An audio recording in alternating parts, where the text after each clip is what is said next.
Kembali di Net Bali, membludaknya kunjungan wisatawan ke kawasan wisata Bedugul menyebabkan kemacetan kendaraan yang cukup panjang hingga 5 km dari persimpangan Patung Jagung Candi Kuning.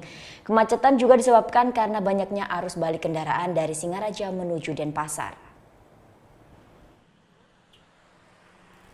Sudah menjadi tradisi saat hari libur Umanis Galungan, kunjungan wisatawan yang didominasi warga lokal memadati kawasan wisata Bedugul.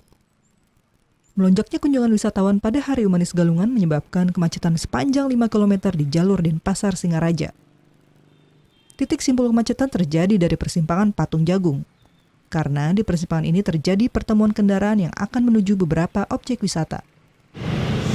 Supaya kepadatan ini bisa terurai, saya pasang trafikun di seputaran Patung Jagung untuk mengurai arus, kepadatan, dan pengalihan arus di sepanjang jalur utama.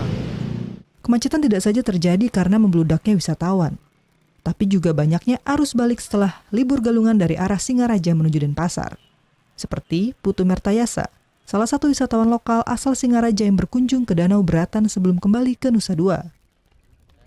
Setiap kali saya pulang Galungan ke Singaraja, baliknya ke Nusa Dua, pasti saya singgah di sini. Sini tempat paling nyaman untuk saya berhenti sambil camilan, lihat pemandangan, suasananya yang segar dan murah juga.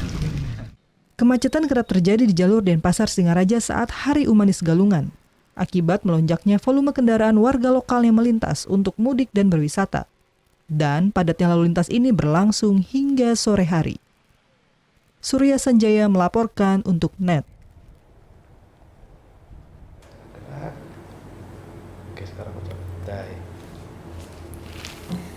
Udah selesai kan nontonnya? Nah, jadi jangan lupa buat like, komen, dan subscribe ya.